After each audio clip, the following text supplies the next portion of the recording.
Hi, Stephen from Mona Disso. And by now you probably know that at CES in January, laptop manufacturers will announce their new laptop lineups. Now Intel have their new Alder Lake mobile CPUs, and Nvidia will have their mobile RTX 3070 Ti's and 3080 Ti graphics cards. Now I expect these to arrive around about March or April, and perhaps around that time we will also see AMD's Ryzen 6000 Rembrandt Zen 3 Plus 6nm CPUs.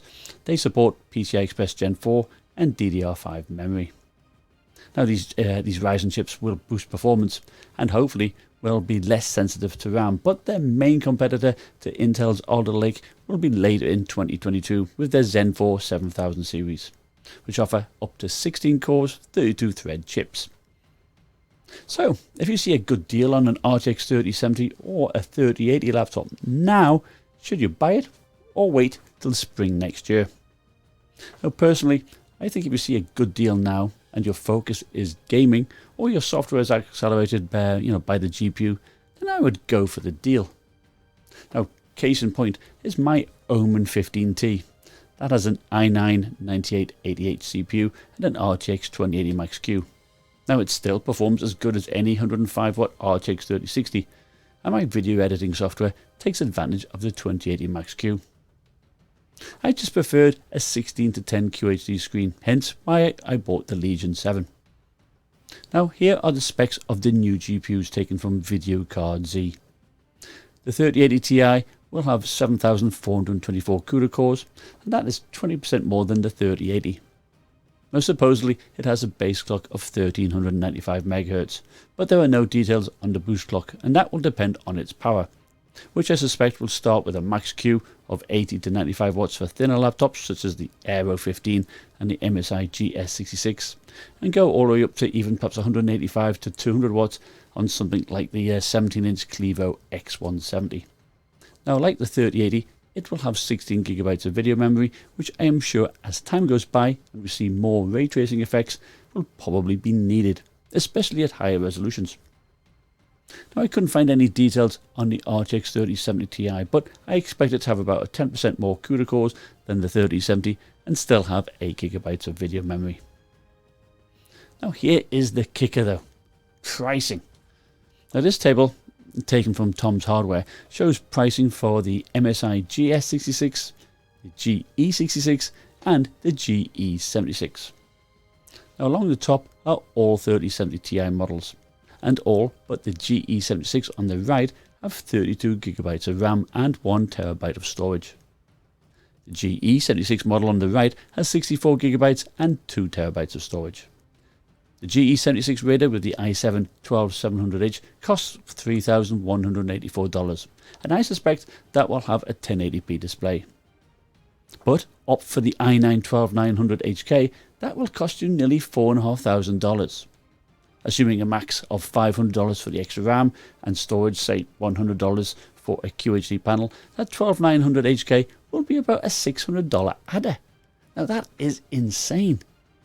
At the bottom are some GS66 models, and they come with a Max-Q 3080 Ti or a Max-Q 3070 Ti, with a starting price of $3,000, which seems quite reasonable. But add in the RTX 3080 Ti, that jumps from $3,299 to $4,288. That is an extra grand.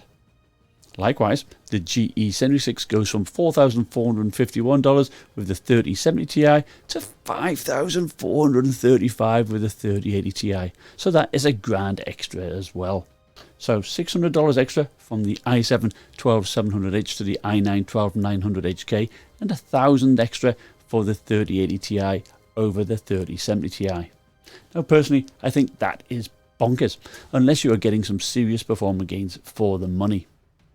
So first, let's look at Alder Lake, where I see most of the improvement. This shows Intel's mobile stack. The H45 will be used in thin enthusiast machines like the GS66, whilst the H55 will have a bit higher TDP and will be seen in thicker 15-inch and larger machines. From what I understand, there will be 2 i7 and 2 i9 CPUs, with the HK model having unlocked multipliers. There will also be an i5 model. 4 will have 6 performance cores, each of which has hyper-threading and 8 efficiency cores, making them have 20 threads each. The i5 will have 4 performance cores and 8 efficiency cores with 18 threads in total. All will have up to 24 megabytes of smart cache.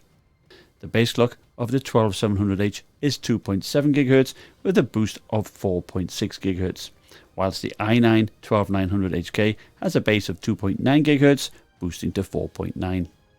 Now, Notebook Check published Cinebench R20 and the Cinebench R23 results. In Cinebench R20, single core, the i7 12700H scored 689 points. That is 20% faster than the i7 11800H and 25% faster than the popular Ryzen 7 5800H. Now, that is some serious improvement, and one would think that would help in gaming.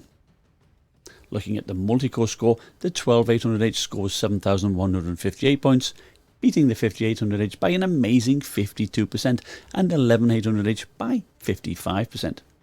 Now, these type of gains will really be beneficial if you do a lot of work with your CPU. It may even help you in games like Battlefield 2042, where you have large multiplayer maps. We see the same situation here in Cinebench R23 multi-thread score, with a score of 18,501. Now, that is faster than even my desktop 10900K. There are several sources quoting Geekbench 5 scores, and from what I could see, there wasn't a whole lot of difference between the i9 12900HK and the i7 12700H. Granted, this is just one test and on early silicon, so we may see the 12900HK pull ahead more at launch, but my first impression is that it's not worth the likely $600 premium. But certainly, I think these new CPUs are a game changer, and if your workflow will benefit from them, then I think it is worth waiting for. Perhaps also, these efficiency cores may lead to better battery life. As for the performance on the 3070 and the 3080Ti's, the only test I could find was Geekbench 5's OpenCL. Now, this was done on an MSI GE76 with a 3080 Ti and scored 127,000 points, as shown in yellow. Now, I also tested my GP66 with a max 140 watt 3080 and my Legion 7 with a max 140 watt 3070, and they scored 128,000 and 123,000 respectively. Now, these scores were using the dedicated GPU mode. I did test in hybrid mode and they were only marginally lower. So, what is going on here? The 3080 Ti is only 4% faster than my 3070 and slower than the 3080. Now, it can't be a CPU bottleneck. We have already shown that the 12700H is a killer CPU.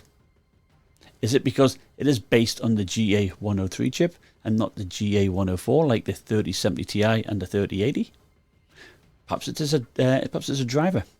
But given this showing, I certainly don't think paying an extra $1,000 over the 3070 Ti makes any sense. At launch, I do expect the 3070 Ti to be close to the current 3080, perhaps 5% faster, and the 3080 Ti to be 10% faster. And I think the 3070 Ti pricing seems to be on point. But if you see a previous gen 3070 or 3080 on sale, I definitely think it's worth considering unless you need that faster CPU. Now, let me know what your thoughts are in the comments below. Thank you for watching. Bye now.